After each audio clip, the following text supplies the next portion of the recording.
नमस्कार, मैं हूं आशीष सिंह। आप देख रहे हैं विश्व विजेता टाइम्स। खबर है यूपी के प्रतापगढ़ जिले से, जहां रानीगंज विधानसभा के भवन में आयोजित प्रबुद्ध सम्मेलन में मुख्य अतिथि भारतीय जनता पार्टी प्रदेश मंत्री अनामिका चौधरी ने लोगों को संबोधित करते हुए कहा कि हम सब बहुत भाग्यशाली हैं कि आज देश एवं प्रदेश में एक मजबूत इच्छा शक्ति वाले मोदी योगी जैसा दूरदर्शी नेतृत्व प्राप्त है। जहां एक और देश के प्रधानमंत्री मोदी जी ने आतंकवाद का सफाया करते हुए धारा 370-35A को खत्म कर जम्मू कश्मीर में शांति की स्थापना की, वहीं अयोध्या में भगवान श्री राम का भव्य मंदिर कराकर हमारे स्वाभिमान की रक्षा की। प्रबुद्ध सम्मेलन में शामिल होने के लिए आए भारी भीड़ को देखकर विधायक धीरज ओझा भी गदगद नजर आए। उन्होंने प्रबुद्ध जनों को संबोधित करते हुए दर्जनों लोगों को अंगवस्त्र भेंट कर सम्मानित किया और कहा है कि आज संपूर्ण प्रदेश के विपक्षी दलों द्वारा जाति सम्मेलन का जातिपात में बांटने का काम कर रही है, जबकि भारतीय जनता पार्टी द्वारा सबका साथ, सबका सम्मान और सबका विकास के भाव से प्रत्येक विधानसभा में प्रबुद्ध सम्मेलन आयोजित कराकर प्रदेश सरकार अपने 4 साल का लेखा जोखा प्रस्तुत कर रहा है। मीडिया से रूबरू होते हुए विधायक धीरज ओझा ने बड़ा बयान देते हुए कहा है कि उनका सरकार एक बार फिर से उत्तर प्रदेश में आएगी और वह रानीगंज से विधायक बनेंगे। क्या कुछ कहा है विधायक धीरज ओझा ने, सुनवाएंगे, लेकिन सबसे पहले आइए सुनवाते हैं अनामिका चौधरी का बयान। 2022 का नजदीक है, तो मैंने पहले भी बताया कि ये भारतीय जनता पार्टी का प्रबुद्ध सम्मेलन नया नहीं है। या पहले भी चुनाव के पहले विधानसभाओं के हुआ करते थे और अब 22 जो चुनाव होने जा रहा है उनमें भी ये प्रबुद्ध सम्मेलन किए जा रहे हैं। इसका विजन सिर्फ और सिर्फ एक है कि हम जो प्रदेश सरकार के किए गए कार्य है, उनकी योजनाएं हैं, उनकी उपलब्धि है, उसको जन जन तक, नीचे तक, जनता तक पहुंचाना है। 2022 भारतीय जनता पार्टी उत्तर प्रदेश संगठन द्वारा एक प्रबुद्ध प्रकोष्ठ हर विधानसभा में हो रहा है। इसका मूल उद्देश्य ये है कि जो रिटायर्ड टीचर हमारे प्रबुद्ध हैं, हमारे वकील हैं 60 साल के ऊपर, डॉक्टर हैं रिटायर हुए हैं, इंजीनियर जितने भी हैं जो 60 साल के ऊपर रिटायर हुए हैं, उनको हम लोग सम्मेलन कर रहे हैं। और ये जात का सम्मेलन हम लोग नहीं कर रहे हैं, इसमें जो भी प्रबुद्ध है चाहे किसी जात के, सबका हम लोग सम्मेलन कर रहे हैं। और एक जो मोदी जी और योगी जी ने इस देश और प्रदेश में योगी जी ने काम किया, मूल उद्देश्य है कि उनको इस बातों को हम लोग पहुँचा रहे हैं। तो प्रबुद्ध लोग हर जगह जहाँ बैठकर एक चर्चा करेंगे कि मोदी और योगी जी ने देश के लिए क्या किया, मोदी जी ने, और प्रदेश के लिए योगी जी ने क्या किया। इस बारों को हम लोग प्रबुद्ध अपने जो आए हुए हैं सभी हमारे जो विधानसभा रानीगंज के जो हमारे टीचरगण हैं, डॉक्टरगण हैं, इंजीनियरगण हैं, जो वकीलगण हैं, इन सभी को हम लोग इस सम्मेलन कर। सर, जब काम आपने किया है तो जनता तो जान ही रही कि इतना प्रबुद्ध वर्ग सम्मेलन करने की क्या जरूरत है, तो विपक्ष से काम है। देखिए, मैं आपसे कहना चाहता हूँ, हमारा संगठन पूरा विश्व का number 1 party Bharatiya Janata party, और भारतीय जनता पार्टी उत्तर प्रदेश के संगठन ने तय किया है कि कार्यक्रम होना चाहिए, काम हम लोग विकास, लेकिन अगर जब तक हम लोग बताएंगे नहीं। मैं आपको याद दिलाना चाहता हूँ कि हमारे पूर्व प्रधानमंत्री अटल बिहारी वाजपेयी ने बहुत अच्छा काम किया, किसान क्रेडिट कार्ड, चतुर्भुज योजना, बहुत योजना लागू किए थे माननीय पूर्व प्रधानमंत्री अटल जी, लेकिन हम लोग उसको ठीक से बता नहीं पाए। हमारी 10 सीटें कम हो गई। तो ये चीज जो हम लोगों ने काम किया जनता जाने तो हम लोग को बताना चाहिए, इसलिए हम लोग जनता को बताना। एक सवाल है, आपके मंत्री हैं, उन्होंने प्रतापगढ़ के राजा भैया के ऊपर टिप्पणी किया था, जिसके विरोध में लगातार आंदोलन चल रहा है। आज भी प्रतापगढ़ में पुतला दहन किया गया आपके कैबिनेट मंत्री का, इस पर भाजपा का क्या स्टैंड है? किसके ऊपर हुआ है टिप्पणी, मैंने अभी देखा भी नहीं, न पढ़ा। और जो भी हमारे मंत्री जी ने किया, कहा होगा वो क्या बात थी, किस विषय में कहा होगा, उसकी मैं बात करके वहाँ समझूंगा क्या मामला है। तो टिप्पणी होती, राजनीति अब आ रही है, 2022 आ रहा है, तो सब हो चलता रहेगा। 2022 में गर्म रहेगा खून, उनका भी खून गर्म खून। सवाल है, डीजल पेट्रोल बेतहाशा भी हो रहा है, तो ईंधन गैस है, कल जीएसटी काउंसिल की बैठक थी, इसमें सरकारें पेट्रोल डीजल की कीमतों में घटाने की बात कही, लेकिन नहीं घटाया गया।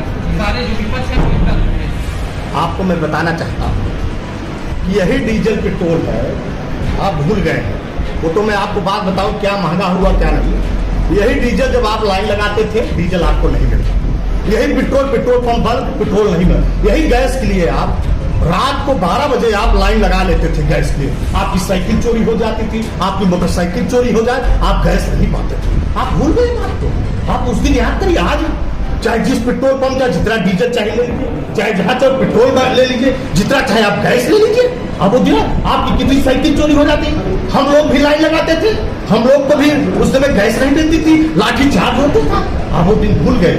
ये महंगा, सुने, ये महंगा नहीं, हम लोगों ने सब्सिडी, सुने, सब्सिडी का माना अंतर्राष्ट्रीय तेल तय करता है, अंतर्राष्ट्रीय बाजार तय कर, और बहुत कर्जे में डुबा दिए थे ये लोग। हम लोगों के ऊपर इतना कर्जा भारत के ऊपर ले लिए थे मनमोहन सरकार, उस कर्जा को घाटने के लिए हमारे मोदी जी सरकार काम करे। कोई महंगा नहीं हुआ है। आप अगर जोड़ेंगे, अभी मैं आपको एक एक चीज बताना चाहूंगा, महंगाई कुछ नहीं हुई है, लेकिन आपको एक एक चीज बताऊंगा तो आप समझ जाएंगे कि क्या महंगाई हुई। क्या आज भी लोग पेट्रोल उतना भरा रहे हैं, आज भी डीजल भरा रहे हैं, आज सबको गैस मिल रहा है, ये काम जनता कह रही है। इसलिए ये मुद्दा नहीं है।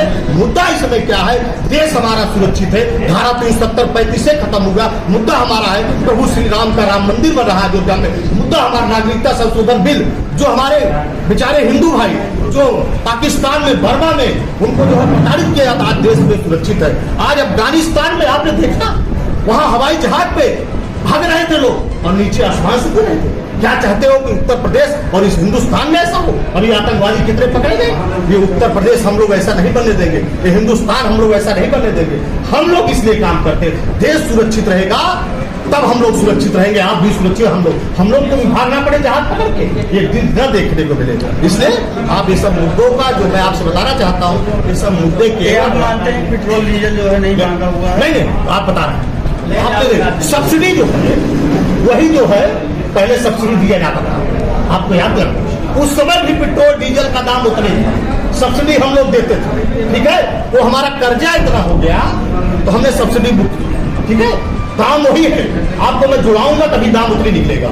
लेकिन गैस, पेट्रोल, डीजल आपको मिल तो रहा है, आपको मिलेगा। आपकी साइकिल चोरी हो जाए, आपकी मोटरसाइकिल चोरी हो जाए, उससे ज्यादा आपका नुकसान। आपका समय जाता था, आप भूल गए।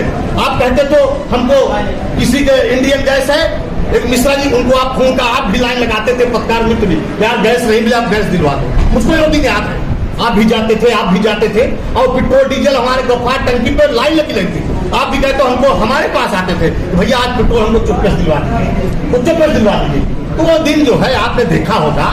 तो हम लोग काम करते हैं, हम लोग किसी की क्राइसिस नहीं है, एकदम सबको मिल रहा है। और सब्सिडी वो जो है हम लोग ने हटा दिया, इसलिए आपको लग रहा है कि पेट्रोल डीजल दाम वही था, लेकिन देश में कर्जा था, उसको मोदी जी घाट रहे। आज चौथे पे भारत है, विश्व के नंबर 1 लेता हुए मोदी जी, हम लोग को गर्व करना चाहिए। इसलिए कोई महंगाई का मुद्दा नहीं। इस समय देश सुरक्षित होना चाहिए, प्रदेश सुरक्षा। आज 40-40 दंगे होते थे इस उत्तर प्रदेश में, अखिलेश यादव के। हमारे आपको यार युवाओं को यही रोजगार के लिए लाठी खाना पड़ता था, विधानसभा घेराव में लाठी खाना पड़ता था, लोकसभा आयोग में जांचवाद वहां पैदा हुआ था, केवल मैनपुरी दावा के। आज हम लोग बिजली 18 से 20 घंटे दे रहे हैं। हम लोग इसलिए काम करते हैं, हम लोग जनता के लिए। आज प्रधानमंत्री आवास इतना दिया जा रहा है, आयुष्मान भारत का कार्ड, जितनी सुमंगला योजना, सब हम लोग जनता।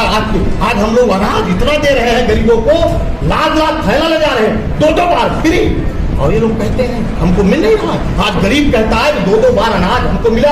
अब गरीब कहा कितना मैं खाऊं, ये कह रहा है, मैं तो गाँव में जा रहा हूँ। इसलिए कोई ये मुद्दा नहीं है, केवल मैं आपसे कह विपक्ष की चाल है। और विपक्ष ने कभी इस मामले में ध्यान दे, विपक्ष ये करता है, तू जिस उस पर घोटाला कर लेगा, कामन घोटाला कर लेगा, अरबों रुपए का घोटाला, आपको याद है, लूट लिया पूरा।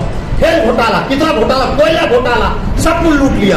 आज ये बात करते हैं विपक्ष वाले। और ये अखिलेश यादव की सरकार 1600 करोड़ का घोटाला के गोमती रिवर फंड किया है। आप याद करिए, 1600 करोड़ कुछ बना है वहां, आप जाके देखिए। 1600 करोड़ का घोटाला, मामूली घोटाला।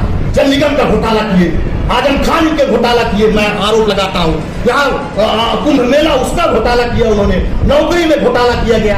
आज जनता कहती है, नौकरी, युवा कहता है कि हमको नौकरी जो है आज फ्री नौकरी मिल रही है, उनको फ्री जो है नियुक्ति मिल रही है। ये काम हम लोग करने आए। और आज जहाँ हम लोग निवास करते हैं प्रतापगढ़, इस जिले को कौन सा नंबर आता था आपसे मैं कहना चाहता हूँ। और विधायक मंत्री थे, सपा के थे, बसपा के भी सरकार बनी, कांग्रेस के लोग भी थे, लेकिन प्रतापगढ़ कितने नंबर पर आता था जानते थे आप लोग? मैं बताना चाहता हूँ प्रतापगढ़ 66वें नंबर पर था, प्रतापगढ़ में कोई कुछ नहीं था। आज मुझको गर्व होना चाहिए, प्रतापगढ़ आया 18वें नंबर पे, आ गया यूपी में 18वें नंबर हम लोगों ने किया। प्रतापगढ़ बढ़ा, आज मेडिकल कॉलेज हो गया, इंजीनियरिंग कॉलेज हो गया, प्रतापगढ़ ओवरब्रिज हो रहे, प्रतापगढ़ माँ बराही देवी कुल देवी शक्तिपीठ, वहाँ स्टेशन पे बराही धाम हो गया, यहाँ ट्रेनें रुकेगी, प्रतापगढ़ औद्योगिक क्षेत्र हो गया, प्रतापगढ़ में आज इंजीनियरिंग पॉलिटेक्निक हो गया, ITI हो गई। प्रतापगढ़ आज जैसे कि गोमती नगर वहां का लखनऊ आपने देखा होगा बढ़ा लखनऊ, लेकिन आज प्रतापगढ़ सूसत हमारा हब होगा। वो आज कल नहीं प्रतापगढ़ का गोमती नगर होने वाला है सूसत, वहां पर हर चीज बन रहा है। तो हम लोग प्रतापगढ़ हर दिश से चमकाना चाहते हैं। प्रतापगढ़ हर काम अब हो रहा है, प्रतापगढ़ की चर्चा होनी चाहिए। प्रतापगढ़ पहले नेता की चर्चा होती, लेकिन आप प्रतापगढ़ लोग कहेंगे माँ बराही शक्तिपीठ है, प्रतापगढ़ में कहला है, प्रतापगढ़ में शनिदेव है, प्रतापगढ़ इंजीनियरिंग कॉलेज है, प्रतापगढ़ मेडिकल कॉलेज, आज इसकी चर्चा होने लगी। नेता की चर्चा नहीं हो रही, प्रतापगढ़ अब इसकी चर्चा होने लगी। तो हम लोगों ने प्रतापगढ़ को बदला, प्रतापगढ़ अपराधगढ़ बना था, प्रतापगढ़ में आज रोड डकैती लूट हत्याएं होती थी, लेकिन मैं आपसे गर्व से कहता हूँ हाँ हुई है, लेकिन उसमें कार्रवाई हुई, अभी भी और कार्रवाई होनी चाहिए, मैं मानता हूं, और कार्रवाई हो भी रही है। आप देखिएगा हम लोग अपराध को मुक्त करा रहे हैं। प्रतापगढ़ 7 बजे मैं यही बताना चाहता हूँ, बकुलाई यही जो है गांव हमारे जो पुल है वहां कोई नहीं जाता था, आज सूसत कोई नहीं जाता, खीरीबिरी घाट कोई नहीं जाता, गोपालपुर कोई नहीं जाना चाहता था, आपके ही बगल में भागीपुर में लूट लिया जाता, सेतुपुर में लूट लिया जाता था, लेकिन आज प्रतापगढ़ में जनता चाहे 7 बजे निकले, चाहे 12 बजे 1 बजे भी आए, किसी को कोई हिम्मत नहीं लूट ले, आज जनता अपने घर पे आए। प्रतापगढ़ इस दृष्टि से बना है। विधायक जी, सन 2022 के चुनाव में भाजपा कितनी सीटें लाएगी इस बार? मैं आपसे कहना चाहता हूँ हमारा उत्तर प्रदेश है, योगी जी के काम, मोदी जी के काम पर फिर से 350 पार भारतीय जनता पार्टी आई, हमारे संगठन ने किया, फिर से हम लोग सरकार बनाने चल रहे हैं और बहुमत से सरकार बनाएंगे। योगी जी को